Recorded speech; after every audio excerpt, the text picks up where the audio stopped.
continuons notre cheminement de Pâques. Nous sommes arrivés au 6e dimanche de Pâques en cette année C. Les textes nous viennent du livre des Apôtres, de l'Apocalypse au chapitre 21 et de l'Évangile selon Saint Jean. Nous avons dans les trois lectures de ce jour la description de l'Église sous trois angles, trois visages. Le premier visage nous est présenté par le livre des Actes des Apôtres au chapitre 15. Une Église humaine, marquée par des incompréhensions, des mésententes même, des approches qui sont incrustées dans chaque culture et qui arrivent donc à ce qu'on a appelé le premier concile œcuménique qui nous est relaté au chapitre 15. Qu'est-ce qui s'est passé? Les Juifs exigent que les nouveaux chrétiens qui ne sont pas juifs, qui sont donc appelés païens, doivent absolument être assignés aux prescriptions de Moïse, de la loi du peuple juif, notamment la circoncision. Et nous avons une approche de Paul, une approche de Pierre, une approche de Jacques. Alors, à cause de ces différentes approches, les apôtres et les anciens se décident donc à faire une réunion qui aboutira à une décision très importante. Il est écrit ainsi. Nous lisons. L'Esprit Saint et nous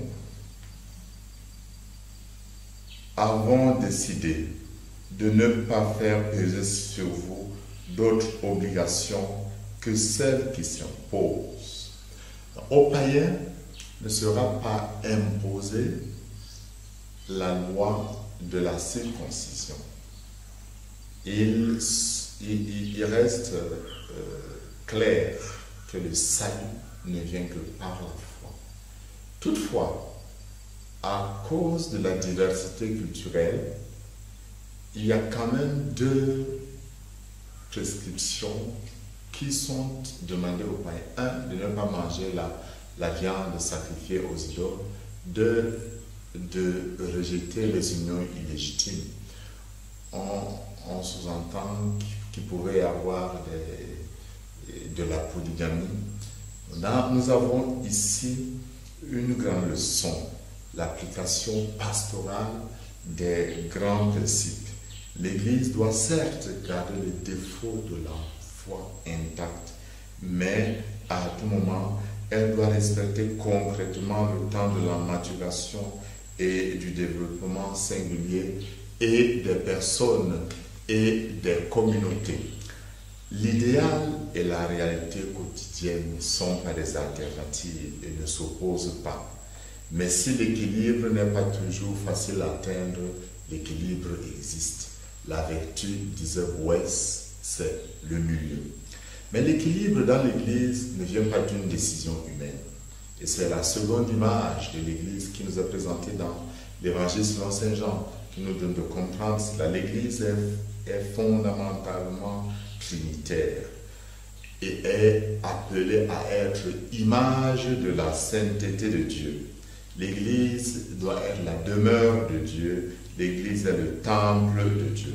Et pour cela, l'Église se reçoit dans la foi qui est écoute et la méditation de la parole de Dieu et une réponse positive à Dieu qui nous parle. L'Église est guidée et protégée par l'Esprit Saint. L'Église reçoit l'Esprit Saint don du Père. Écoutons ce que Saint Jean nous dit. Si quelqu'un m'aime, il gardera ma parole et mon Père l'aimera. Nous viendrons vers lui et chez lui nous ferons une demeure. Celui qui ne m'aime pas ne gardera pas mes paroles.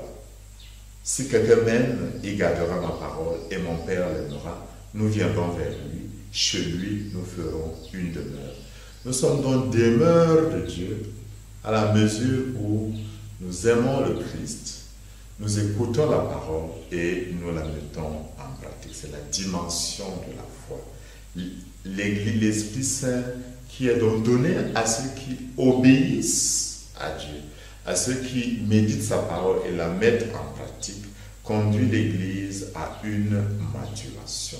Voilà pourquoi Jésus dit, je vous parle ainsi, tant que je demeure avec vous. Mais le défenseur, l'Esprit Saint que le Père enverra en mon nom, lui vous enseignera tout et vous fera souvenir tout ce que je vous ai dit. Enseigner et rappeler, enseigner et faire souvenir signifie, et dans le langage de Saint Jean, quelque chose qui arrive à une maturation par la grâce de l'interprétation, de l'herméneutique, la capacité d'une bonne compréhension de la révélation. L'Église qui est donc ainsi reçoit la grâce de la paix que Jésus donne. La paix que Jésus donne, qui n'est pas la paix du monde. On a donc une Église qui doit avoir une relation verticale, unie à Dieu, et c'est ça la foi. Mais avec une conséquence de la paix qui est une union, une communion horizontale entre nous. C'est aussi l'Église de l'espérance que nous décrit le livre de l'Apocalypse. C'est une Église qui descend du ciel, splendide et belle. En elle réside la gloire de Dieu.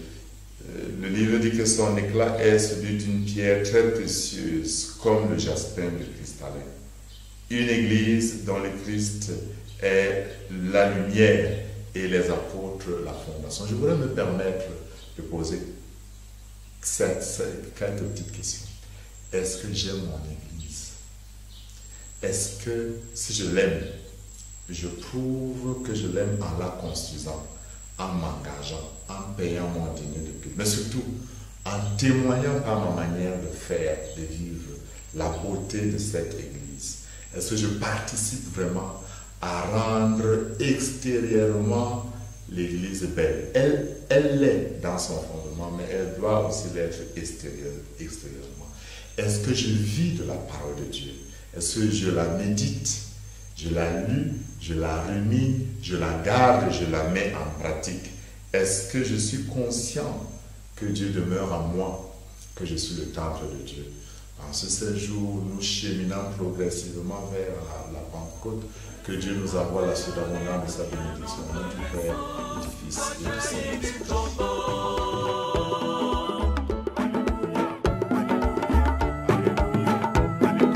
Alléluia, Alléluia, Jésus est vivant. Quand il disait à ses amis, Je suis vainqueur, pourquoi trembler? je suis vainqueur, pourquoi trembler? Nous avons nié Dieu en face de la peur. Mais ce matin, Alléluia, notre pardon a jailli du tombeau. Alléluia, Alléluia, Jésus est vivant. Alléluia, Alléluia, Jésus est vivant. Alléluia, Alléluia, Jésus est vivant. Alléluia, Alléluia.